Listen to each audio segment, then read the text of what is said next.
Good morning. Give Me the Tip podcast. Take 2. I am so proud of you for hitting that so hard. Smack that bitch up. Okay, so are y'all so excited? Today we put clothes on. You're welcome. Yes, and look how cute Nara looks. Oh, whatever. You do. You look so cute. Okay. I keep looking at you. And I'm like, you really do look Egyptian right now. Why? Because of my dark skin? Because of all of the things. All of the things? All of the things. Who was it that said that to you? That we were at an event and he was like, "You're Egyptian." Yeah, when he kept telling me I wasn't Indian. Yeah, and you're He's like, like, "No, "No, you're I'm not." What's his name? Foster, Arian Foster. Oh yeah, it was at one of Wade's events, right? Yeah, it was. Yeah. No, it was our Bulls and Blackjacks Super Bowl event. Okay, yeah, but yeah, that's right. That's fucking funny. That was a fun night. Yeah, and Chris Myers was like, "She's Indian," and he's like, "No, she's not. She doesn't know what she is." I was like, "Fuck you." Special. Very. Anyways, Move it along. yeah. So today we're going to talk about time management. Correct. So go ahead. So this morning when you came over and we were just listening to some books and just talking about like for what we want to start doing in the next 30 to 45 days, one of the biggest things that I think, and I see this a lot and I hear this a lot, and it goes with me too, is managing your time. And people hear that all the time and they come across it all the time. Even in corporate companies, they talk about how to manage your time and planning. And yeah, the best thing to do is try to plan as much as you can. But it's also people forget to, when they manage their time, they forget to put time for themselves. Mm-hmm. Because if you don't put time just for yourself, and now we're not talking about family, we're not talking about your husband or your boyfriend or your kids, we're talking about you time. Right. Because if you don't put that in your schedule, in your timing of every day, you know, at least a little bit every day, but really give yourself that time, then you don't get a chance to reset your mind. Right? Or you don't get a chance to like just breathe. Mm-hmm. So one of the things that when we were listening to her this morning, or the book this morning, was it did make me start thinking about, what am I doing with my time every day? Do I do that? Even though you think like you might be at home by yourself, or the TV's on, or you're cooking, all that stuff for me is a stress relief for me. Yeah. But it's still not giving it just about you. It's still not just about you. It's about somebody else still. Or even just having your scrolling on your phone or watching TV. Yeah. That's still, it's not quiet time. It's not quiet resetting. time. Yeah. It's not intentional. Your brain is still being. Yeah. And if that means, you know, go to the restaurant, sit down, grab a book and just chill and just relax, or just do whatever you want to do that is calming for you, relaxing for you. Yeah. I mean, of course, we've talked about several times on the podcast about go take a trip. Yeah. Or get away for a couple of days for yourself. But sometimes you can't do that every week. So what do you do every week to balance the time when you're living in a world of constantly moving, constantly busy, constantly chaotic? Mm-hmm. And you have to do that regardless of how anybody around you feels. Like if your husband's like, "Well, what do you mean you're going to take time for yourself? Like, how about me, or how about us?" You have to take that out of your mind. Yeah. Yeah. Like you mean like feeling guilty that you're taking that Right. Yeah. That makes other people feel like you're almost selfish, which is not the case. Correct. Yeah. Yeah. Except I used to be made feel that way with my family. Oh, you still feel that way. But a lot less. Yeah. Okay. Like I've gotten better at saying, "I'm not coming this week," or "I'm not going to see you guys till next week," or something like that. I've gotten better at it. Yeah. Yeah. Like I would get mad at you for not taking some me time. Like because it's a big deal. Yeah. It's a big deal. And it's healthy, and it helps you. You can't keep giving if you're empty yourself. Right. So and like a lot of people talk about like how exercise, like back in the day, that exercise wasn't normal like it is now. Mm-hmm. Like people now have multiple gym memberships. Right. And and exercise is good. Obviously it's good for you. It's great, a great balance. But for people used to look at it as selfish. Really? Wait, what do you mean? Explain that. No, just like to go work out? Yeah, like you're focusing on yourself and not other people. Like you're not there. Oh, I never saw it that. I never picked up on that. Yeah, but even like bodybuilding, obviously you have to spend a ton of time doing that. Mm-hmm. But that's one of the most what they would call selfish sports because it's all about you. You know what I mean? Okay. But that's not necessarily. But that's still a career. that's still a job, right? Yeah, I mean, it depends on if that's actually your job or not. I mean, most that's true. Most of It's them like are a side not thing. Professional. Like, anyways, but that again, that goes to managing your time, right? If that's something you're passionate about, that's something you want to do, bodybuilding, and you also have a job, well, there's nothing wrong with that. But manage your time where you're balancing it with everybody, including yourself, just for you. But it also goes to setting making sure your priorities are straight. Right. And like, if you have certain goals that you're trying to reach, like we have new shit on the horizon that we're doing. And so we have to block out time specifically to focus on which is going to add more to our plate. Right. So now it's become like, now we got to work on that management. Yeah. Because we've got to take some other stuff out. Right. So we have time for that. Right. Or redirect or like align it where it's not hurting anybody else in our families or not hurting or not taking away, but I'll just doing a balance. Right. Yeah. And it's tough. Yeah. And a lot of times, and especially when you're overwhelmed at times in your life, you've got a lot on your plate, whether it's work stuff or it's emotional or it's something, a family member is sick or something's going on.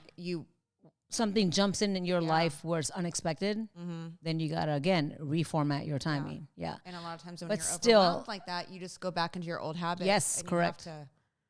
You have to mentally tell yourself, okay, I need to take a little break for myself. Because if you're not healthy in every single way, mentally, emotionally, physically, you're not going to be good for anybody. Mm-hmm. Yeah. Yeah, and you especially take it out on those that are closest to you.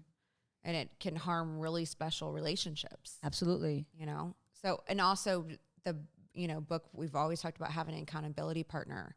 Somebody that's going to help you and check in with you, be like, okay, it's time to do this, or I need you to take a break. Yeah. When you have accountability partners, you kind of like, bro, leave me alone. Like, even the ones you pay for. Bruh. Yeah.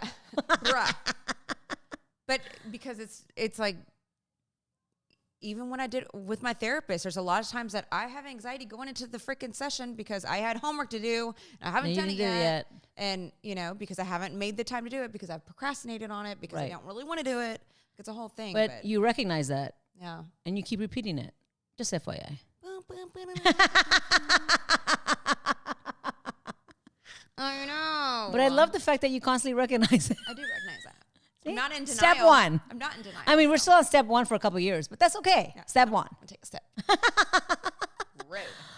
No, I'm not trying to be rude. I'm just saying that, you know what, we all do that in some form or fashion. We all do it. We all want to avoid doing that stuff that is hard because it's not because you don't want to do it. It's not because you're pushing it away. It's because it's an emotional, mental homework that you have to do that you don't want to do. Yeah. Which is, but you have to do to get to where you want to be. Yeah. So it's one of those like mental fucks. Yeah. I have a lot of those with working out. I was going to suggest before you came this morning, and I was like, hey, we just come a little earlier and then we can go for our walk. But then I've just had this really, really strong feeling you're going to be telling me to go fuck off. No, I was going to say that yesterday, but then I was like, no, because then I'd have to do my makeup afterwards, and then that takes up time. Well, it was cool in the morning. You wouldn't have sweated. Oh, Or I was going to say, let's just go to the gym up here. I mean, it's right here. When? This morning. Oh, you didn't tell me that. These are 4 a.m. thoughts. But those go away. Those go away real quick. When you're like, oh yeah, we should just get up and do this. But then it's dark outside. There's no getting up. I feel like we're not supposed to get up before the sun comes up. Okay. Yeah. We're learning. We're progressing. Yeah. That's fine. Anyways, but walking, I would have done it yesterday, but I had to put my makeup on before I got here because we were recording a video. You could just touch it up afterwards. No. There's an idea. It takes up so much time. Sorry, we're diverting. Yeah, now I'm tired thinking about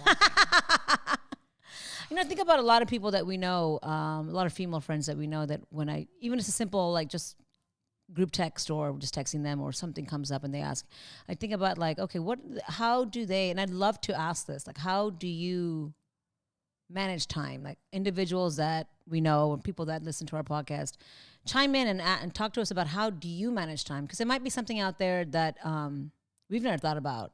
Or it's like, oh, that's a good idea. Or that, if you try a different way, it's more inspiring or exciting. So that would be kind of neat to know. I think about Joe and Kieran, and she runs a school. You know, she's got her daughter cheerleading. She's got Joe, which is great support to her in what way. But even that, just balancing her social life, her charities, stuff, So it would be neat to know because she's always like smiling, bubbly, in a good mood. She's got a lot of energy. Look, I see it in her daughter, Maddie. They have a lot of energy, so which is helps. good. Yeah. But then again, we're also, I mean, just it'd be neat to know, like, what does your timeline look like in 1 week? Yeah. And also, so whenever I was doing the Danny Johnson stuff, part of the coaching thing that I did was that we had to write down every 15 minutes what we spent that 15 minutes on, like 24 hours a day. And so that actually... That's tough, but she's just trying to get you to see, right? So that you actually see where you're truly spending your time. Yeah. And then you would take it and add it up into categories. So if it was like personal time, if it was God time, if it was spouse time, family time. Then you add that timing up career, and see how much you're actually spending on this, on every pocket. And then reorganize your time according to your priorities and your goals. So even not letting things that are circumstantial dictate, which is what my MO was, like something circumstantial. I'm a type of person that I like projects. So like even like when we do events and stuff, I enjoy being able to bust my ass for 2.5, 3 months on that event, and then it comes to fruition, and then there's downtime. That is, I like that kind of schedule, but it's not necessarily that healthy for my home life because I'm spending so much time on a project for extended period of time. And then for a short period of time. Well, 2 to 3 months. Yeah, that's a short period of time. Right. But it's like 24/7. It's a lot. Yeah. During that time. So then that's not a healthy balance. It's kind of like I've definitely gotten better over the years with that kind of stuff, but sometimes things are not going to be healthy balance depending on what your career is, and right? What that season or what that looks like. I mean, like for example, again, Kieran, she's a school, so she's got pockets of downtime. Right, like Christmas or spring break or summer. But in between that, she's it's like schedule's a lot tighter, early to late. Yeah, it's a lot tighter, which that's okay too. But even during the tight time, find a way to make time for yourself, whatever that may be. However you see that making you feel like, okay, my phone's not ringing, I'm not talking to anybody, I'm not conversing on text, I'm just giving myself some time. Yeah, you definitely have to do that. Yeah. Otherwise you're going to burn out. Right. And you're going to be a bitch to everybody around you. Yeah. Or things is going to be like more intense, elevated. We've both been there. Oh yeah, for sure. Yeah. For sure. Yeah. We have like every small little thing becomes elevated because you have so much going on that you don't know how to. For those who have been victimized by us during those times. I don't know what she's talking about, but I wasn't there. It wasn't me. In spirit. It wasn't me. Look, hold on. I've got to go back and check my laundry again. I don't know what's going on. Okay, we're good. Yes, we're good. Yeah. So again, back to, you see all these people in the corporate world and how they're just constantly hustling, bustling. One of the times I recognize that, or every time, which it's like, duh, Nira, is when I go on when I go on a trip. It's like initially when I'm there, I'm just like, get this done. Come on, let's go do this. Let's unpack. Let's go do that. Let's go do that. Let's fill in our trip time, which is really should just be chill. Yeah. Like just relax. Yeah. And it takes you a minute. And by the time you feel that relaxation, you gotta fucking come back. And then you need a vacation from exactly. And then you're back to that like boom, boom, boom, right? Yeah. But the whole thing is making a mental effort to do that. I think we did a pretty good job when we went to Cancun. Isn't it Cancun you went to? Costa Rica? No. Oh, the year before? Yeah. We laid on the beach because a lot. I know, but you were still going through some mental stuff. You were dealing with some stuff that shut you down. I was also trying not to bring the party down? Yeah. Solid fail. I was trying because you weren't saying anything to me, but I was like, something fucking going on here. I was trying not to be totally shit-faced. No, wasn't like I do in New York. Oh, I don't care about that. I do. I can't function. Oh, I was talking about you just being in your headspace with a particular person. In my headspace about trying to be very not hungover and functional. That's not what I was feeling. Well, in addition to. Yes. That second part happened the third day. Second day. Yeah. Yeah. That's okay. And I couldn't shake it. You couldn't shake it, yeah. And that's okay. But now that you see it, you're like, okay, you just can't. That's another thing. If you're trying to do some me time and somebody's constantly like making you feel bad or don't like what happened, well, why don't we, just let the time go and let her relax and then discuss it later. Like, it's not going anywhere. That issue or how you felt, whatever those feelings came out, it's not going anywhere. Right. Yeah. But don't ruin a moment for someone when they're trying to just like get some me time. I think it also goes back to being an individual, not letting that person's feelings trap you. Yeah. Trap you emotionally. Yeah. Yeah. It's you having healthy boundaries too. So it's that's definitely work. A lot of work. To allow that not to affect you. Yeah. That's a lot, especially when it's someone you love and care about. Yeah. It's a lot of work. Yeah. A lot of trial and error. Big time. And my big thing is, like, even just recently, I've talked to a few people when I said, when there's something's going on, whether it's my son or whoever else that's very important in my relationship, if you can't see how I'm feeling and communicate differently to me instead of being reactionary, that's not gonna flow in a positive path. That's just gonna end up going in a deeper negative path. And if that means that you have to step back and say, hey, look, I know you're feeling this way. Let's take the day. Let's just relax. You can talk about it and do other things, and then you can come back to it. That way you feel like, okay, this person is supportive. This person understands where I'm coming from, but wants to talk about it later so that we're not high and heated. Yeah.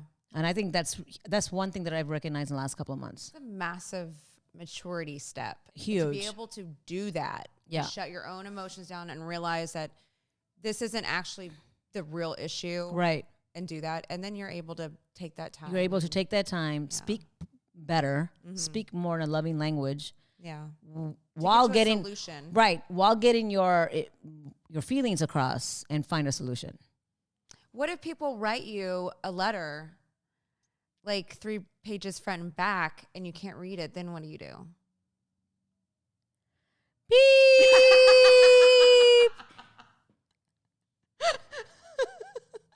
We're going to take this out. Nope. Girl. What? No. Negative ghostwriter. Why? What's wrong? Nothing. Why? Nobody knows what I'm talking about. Oh, okay. And let's leave it that way. You have them read it to you because you couldn't read the handwriting. So that's good. How'd that go? You're such a bitch. You're an asshole.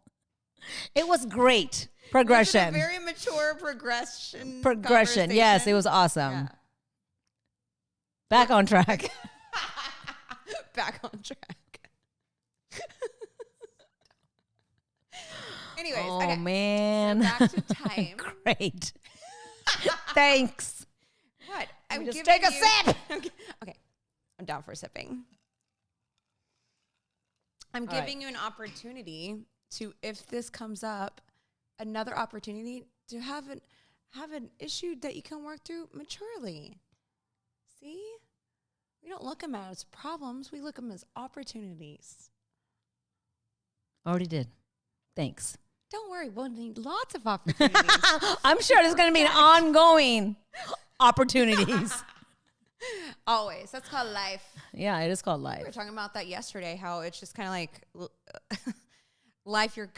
There's never like an end result. Like you're never, I've mastered this now. No, you. Oh, there's no such thing. Yeah. Are having to figure things out. And a lot of times I used to really be down on myself, just feeling like, why can't I get there? What, like having all these negative emotions towards myself, just feeling like I should be so much more confident or more mature and able to control these things. And I wasn't being able to. And so I'd beat myself up over that. I remember taking walks and being like, I hate being human because having these emotions, like I hate it. And I just want it to be fixed, but that's not how it works, boo. No, absolutely not. And there are people out there that are very stoic that can just be like horse with blinders on. Yeah. And not have the emotional part in their life and be able to just like. Yeah, but that takes away the. It does. So there's not a balance there. Yeah, right. It takes away the intimacy of a relationship, right? A close relationship. So it's definitely not Yeah, I've definitely had those conversations. Like, if you're going to speak to me that way, I'm not your employee. Yeah. I'm someone more than that. So let's not talk to me like I'm your employee. That immediately turns my mindset into a whole different perspective. Yeah. Which I don't like, because that's not who I am. And then again, that bothers me, because I'm like, why did I allow this person to bring this emotions out of me, which I cannot stand? Yeah. It literally puts me in like this direct bitch mood. It's not really a bitch, but just very like strong and like saying some strong words. Yeah, it will. Instead of being like, okay, I appreciate it if you speak to me, you know, it's like a that. trigger. Yeah, big time. Yeah. Even, I mean, I feel like maybe you just told me that in a conversation before, but I feel like you've told me that before. Maybe it's just been conversations. Like you said it to me. I'm not your employee. Oh, yeah, I have. Oh, okay. Yeah. Just checking. Because when we're in a situation and then all of a sudden you become like that person that talks to me like that, no. Well, it happens sometimes. Yeah, but it's just like, okay, now I know that this person doesn't react to that very well. So you're like, all right, let's just go back to like not. If you can remember that. What do you mean? Like you're saying, like if you're dealing with somebody and you naturally react this way when you get heated, being able to stop yourself. And, and remember that. Remembering that, yes. Make that course correction. Yep. That's part of the learning process. Yeah, I've been doing that a lot lately, especially with my son. Yeah. Yeah, he's in that phase, in that age, the big transition about to happen in his life. Yeah. Oh, yeah. I got to remember that I got to react and approach him no matter what I'm feeling, no matter what I want to say, what I want to do, a little differently, because he's at an age where he's not, you know, in middle school or early high school. Yeah. That's one thing that my system. Correct. By system, she means my system. Correct. So when Corey was a teenager and we were going through all these issues, our therapist would say that he's nubs, is what she called him. So it's like a little deer with this little nubs. And so they're starting to poke at you and see how far they can get. And, you know, but they forget, mom, you know, well, it would be daddy who was talking to Stan, but daddy's got the big old antlers and, you know, but so that's part of it. That's part of these wonderful teenage years. And another part of that, you know, when I give myself me time is that I can't be a parent as if he's only learning from me. I have to recognize that I have to learn from him too. Oh God. Yeah. Yeah. That I have to learn from him because of how his feelings, how his approach and what he's doing, what he's saying, what his view is on the world. I have to learn from him as well. And I do. And it doesn't make you any less of a parent. You do learn from your children. No, I think that's a huge major part of being a parent, a good parent. Yeah. Is being able to, because our children, I mean, even my two boys, they're so different and their personalities are so different and the way that you handle them. I mean, for example, when Corey was little, I was spanked my whole life. Like I believed in belts and spankings and switches and whatever. And antennas. And Chebettes. Like Chebettes. I haven't heard that in fucking years. All kinds of shit. I know, right? So, anyway, so when Corey was little, I would spank him, but he did not respond to spankings. Like I would literally spank him over and over again because he would just keep deliberately doing the same thing back to back. And I'm like, dude, what is wrong with this kid? But if I put him in timeout, he would feel like he's being murdered. Interesting. So that's how, like, but Christian, you spank him, but Christian's better than Corey was. Corey's more like me. Here we go. Rebellious ass little mofo. Anyways, but you just have to, they're different. Your kids, you never know what, you know, how they take. My mom said that one time about, and so I'm the youngest of three. My sister, my brother, and then me said that, I don't understand how you guys can be so different. I raised you under the same roof. Yeah. And I thought that was very odd, considering the fact that as a parent, you thought you were raising us the same way, obviously under the same roof, but the same way. And but you 100% were not. Yeah, and your perspectives are all completely different. Yeah.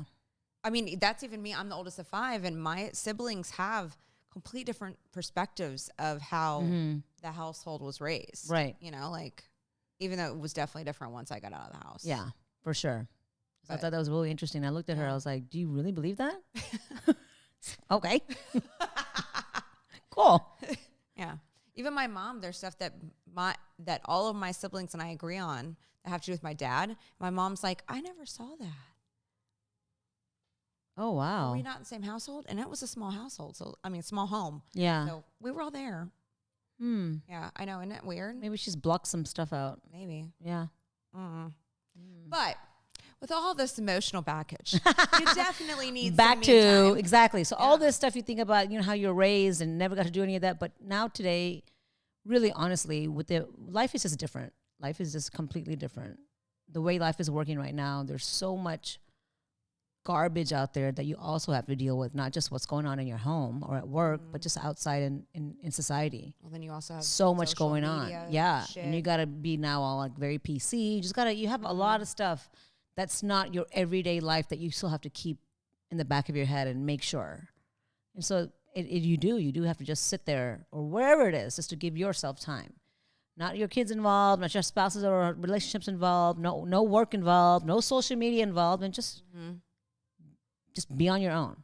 So that other book, the Time book that we were reading a couple weeks ago, she had said something in there about how technology would, you would think it would make your stuff, your work easier, and then you'd get done faster. You're more, proficient. Efficient. Yeah.